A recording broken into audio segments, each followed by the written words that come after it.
The air was heavy with the smell of burning cedar, sharp, bitter, choking, as if the breath of 1,000 forgotten gods had been set alight all at once. Then the screams came, high, piercing cries that ripped through the night like blades scraping stone. You can almost see it, shadows fleeing across polished marble courtyards, white robes flashing in torchlight, then darkening to red beneath the cold gaze of the moon. Soldiers laughed as they dragged them out. Rough hands clamped around fragile arms. Armor clashed and rang, drowning out pleas spoken in a tongue that was half Greek, half something older and more Eastern, a mystery Rome never bothered to understand. One by one, the gates gave way. Wood splintered, stone cracked. Inside the inner sanctum, young women, untouched guardians of royal blood, huddled together, whispering prayers to gods who no longer answered. A commander shouted an order, and the night erupted. But understand this: what you're about to hear is not just a story of violence. It involves systematic sexual assault and mass enslavement. These events are recorded by ancient sources, and they are disturbing. If you need to step away, that's understandable. For those who stay, our purpose is not to exploit suffering, but to understand the system that produced it. Because this was not random brutality. This was calculated retribution, a machine engineered by Roman discipline, sharpened by steel, and fueled by long festering grudges. To understand why, we have to go back. In 88 BC, Mithridates VI, king of Pontus, unleashed what became known as the Asiatic Vespers. In a single coordinated night, an estimated 80,000 Roman settlers across Asia Minor were slaughtered. Men, women, children, dragged from their homes, butchered in the streets, hunted down even inside temples. Sanctuaries meant nothing. Blood soaked the same stone roads where Roman merchants had once traded silk, wine, and spice. Rome was already tearing itself apart with internal conflict, but this was an insult it could not ignore. Enter Lucius Cornelius Sulla, a patrician general with a taste for victory and for vengeance. Sulla did not march east merely to restore order. He marched to erase humiliation. The Pontic kingdom, stretching from the Black Sea deep into Anatolia, became his target. Cities allied with Mithridates, including Athens itself, had dared to defy Rome. They hosted Pontic armies. They celebrated Roman deaths. Sulla's answer was war, a war that reached its most violent phase between 87 and 83 BC, as his legions tore through Greece and Asia Minor on their long march back toward Italy. Ancient historians argue over the numbers, but most estimates suggest that between 6,000 and 10,000 women, royal attendants, temple guardians, daughters of noble houses, were violated or enslaved as punishment for alliance with Pontus. It mattered then because it shattered any illusion of restraint. It matters now because it shows how empires turn pain into policy. Picture Rome in the late 2nd century BC, a republic that stretched from Spain to Syria, yet cracked beneath its own weight.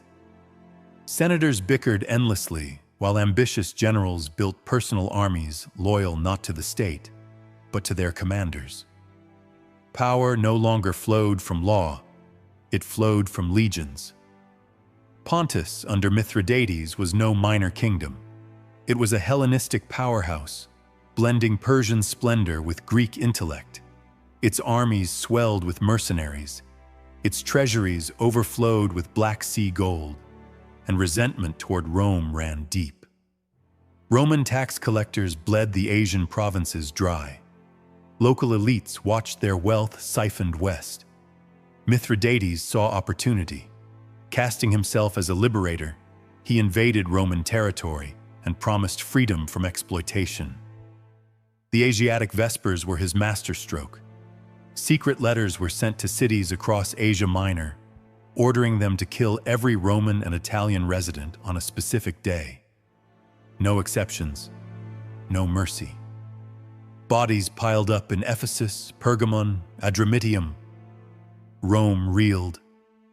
Sulla, fresh from victories in Africa and Italy, was given command, then briefly stripped of it by political rivals like Gaius Marius. That betrayal triggered Sulla's first march on Rome itself, a shocking act that shattered centuries of tradition. He reclaimed his legions, crossed the Adriatic, and turned Greece into a battlefield.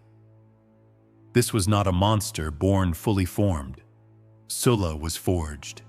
Born in 138 BC to a once noble family fallen into obscurity, he grew up on the margins of Rome's elite. He lived among actors, courtesans, and gamblers. He tasted luxury early and learned how easily it vanished. Ambition hardened him. His rise began under Marius during the Jugurthine War, when Sulla outmaneuvered rivals and captured the Numidian king through calculated diplomacy. That success changed him. Then came the social war in Italy, where he crushed rebellious allies and earned fierce loyalty from his troops, and scars that never truly healed. But the Asiatic Vespers changed everything. Reports flooded Rome, entire families butchered, wealth seized. Roman survivors told stories of terror that ignited public fury. Sulla, now consul, reportedly told his officers, "They struck first, we will strike last." He reshaped his army: higher pay, brutal discipline, networks of informers. Desertion meant death, loyalty meant reward. Trauma became fuel. Some losses were personal. A distant cousin was killed in Pergamon. Whether or not that truly mattered, it fit the narrative Sulla needed. Vengeance was no longer abstract. It was policy. In 87 BC, Sulla landed in Greece with roughly 30,000 men. Waiting for him were Pontic proxy forces, more than 100,000 strong, commanded by Archelaus, a skilled admiral turned general. Cities wavered, some defected back to Rome. Athens did not. Its ruler, the tyrant Aristion, mocked Sulla from the walls. The siege began that winter. The sun sank low over the Acropolis, casting long shadows across dusty plains. The air choked with smoke, sweat, and unwashed bodies. Inside the city, life went on, barely. Markets still buzzed, though food grew scarce. In a modest house near the Agora, a young woman named Eudoxia moved quietly through the dim light. At 20 years old, she served as a handmaiden in the Pontic royal entourage, sent to strengthen Aristion's court. Her life before the war had been sheltered. Poetry lessons in Synop's palaces, tending sacred flames for the goddess, dreaming of a noble marriage. Not this.